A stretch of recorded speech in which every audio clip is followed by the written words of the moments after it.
आज की क्लासेस में हम डिस्कस करने वाले हैं। देखिए, यहाँ से हम लोग क्या, जैसे आप यहाँ स्लाइड पर देख पा रहे हैं मेरे पास, मैंने एक हेडिंग लिखा हुआ है यहाँ पर, बिल ऑफ एडजस्टमेंट। तो सबसे पहले तो हम ये डिस्कस करते हैं कि बिल ऑफ एडजस्टमेंट होता क्या है। तो बिल ऑफ एडजस्टमेंट ये होता है कि जैसे किसी एक व्यक्ति से, जैसे फॉर एग्जांपल मैं आपसे कहूँ कि मैंने कोई किसी मिस्टर आयुष शर्मा से हमने क्या किया है, 1 अप्रैल 25 में 10,000 रुपीज का गुड्स परचेज किया है। फिर हमने 2/4/2025 पे 15,000 का माल खरीदा है। फिर हमने 1 मई के दिन 2025 में 12,000 का माल खरीदा है। तो यहाँ पर क्या हुआ कि ये इनवॉइस नंबर 101 रहा। यहाँ आप देखेंगे तो इनवॉइस नंबर 120 हो गया। यहाँ आप देखते हैं तो 125 हो गया। आगे आप गए 2/5 पे तो आप यहाँ देखेंगे आपने अगेन 10,000 रुपये का माल खरीदा, ये हो गया आपका 135। कहने का सेंस मेरा ये है कि एक व्यक्ति है मिस्टर आयुष शर्मा, या जो भी आप लेना चाहें, इस व्यक्ति से अलग अलग तारीख में अलग अलग बिल नंबर के थ्रू हमने क्या किया है, माल खरीदा है। माल खरीदने के बाद हम लोग इसको पार्शियल पे कर रहे हैं, पार्ट पेमेंट जिसको आप कहते हैं, कि अब आपने यहाँ पर 2,000 रुपीज पहले पे किया, या 20,000 रुपीज आपने पे किया। फर्स्ट इंस्टॉलमेंट आपने जो पे करी वो 20,000 की थी फर्स्ट टाइम। कैसे? तो सबसे पहले हम खरीदते हैं। तो खरीदने के लिए हमको क्या करना होगा कि यहाँ से हम लोग आएंगे टैली पर। टैली पर आने के बाद आप सीधे आ जाएंगे बाउचर पे। अब चूंकि परचेस है, खरीदा है, तो F9 पर आप जाएंगे। यहाँ से आप एस बाउचर पर आए। अब जैसे नंबर पे आप चलें, नंबर है 101। तो 101 यहाँ आप नाम लिखेंगे मिस्टर आयुष शर्मा। यहाँ आप लेंगे सन्डी डेटर, सॉरी क्रेडिटर्स। क्रेडिटर देने के बाद अब यहाँ पर आप देखें स्लाइड में 10,000 रुपीज़ का माल हमने परचेस किया है, तो यहाँ लिखा हमने 10,000। और यहाँ आ जाएगा आपका परचेस। परचेस का अंडरहेड जो आता है,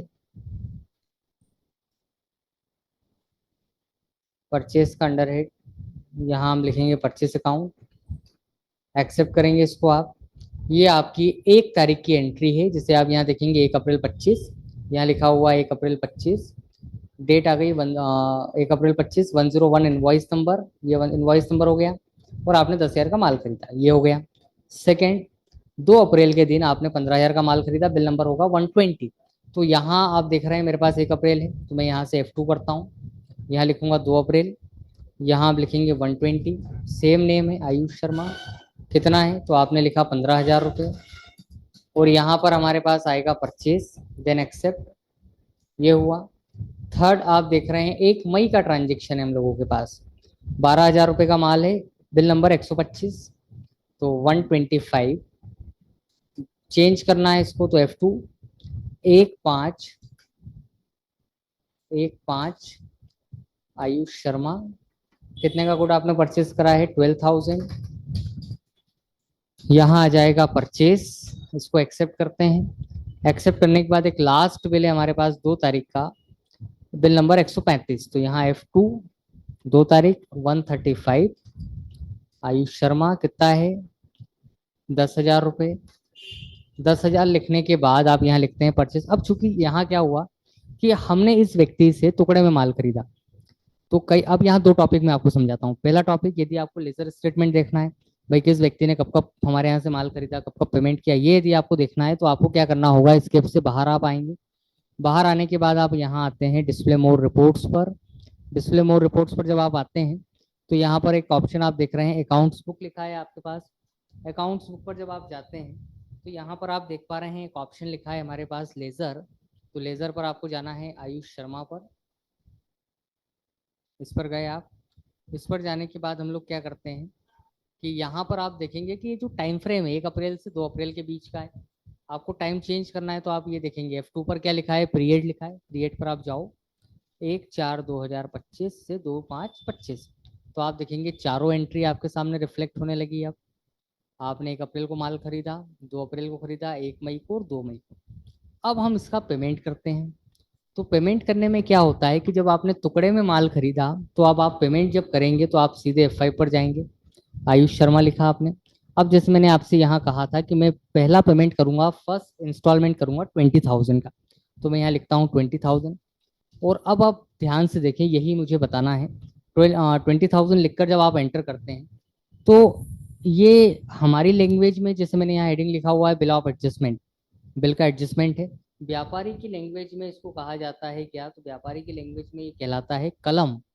इसको आप कहते हैं कलम। कलम कौन सी सेट करना है, तो कलम पर जब आप जाते हैं तो यहाँ आप देख रहे हैं मेथड ऑफ एडजस्टमेंट है, अगेंस्ट रेफरेंस। तो यहाँ आपकी 4 कलम है, 4 बिल पेंडिंग है, 1 अप्रैल, 2 अप्रैल, 1 मई, 2 मई।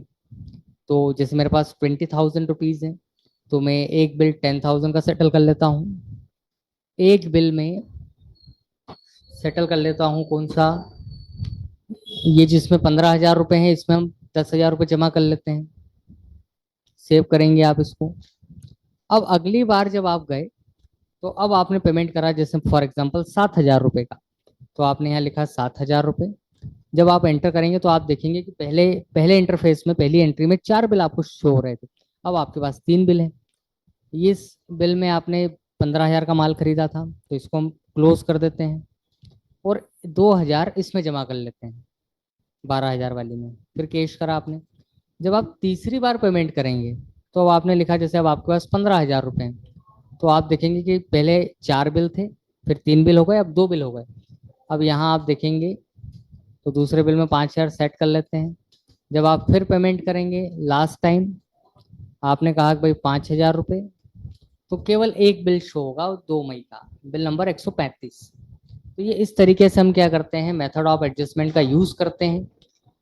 और व्यापारी की लैंग्वेज में इस टॉपिक को कहा जाता है कलम सेट करना। कलम सेट करने का मतलब होता है कि कोई व्यक्ति हमारे से टुकड़े में माल खरीदता है और टुकड़ों में ही पेमेंट करता है। मतलब जब ट्रांजेक्शन B2B होता है तो लगभग सारे ट्रांजेक्शन्स कैसे होते हैं, इसी तरीके से मैनेज होते हैं। तो उसको हम इस तरीके से क्या करते हैं, मैनेज करते हैं। तो आई होप आपको ये टॉपिक समझ आया होगा। इसको लेकर किसी तरीके का कोई डाउट हो तो अब आप मुझसे पूछ सकते हैं।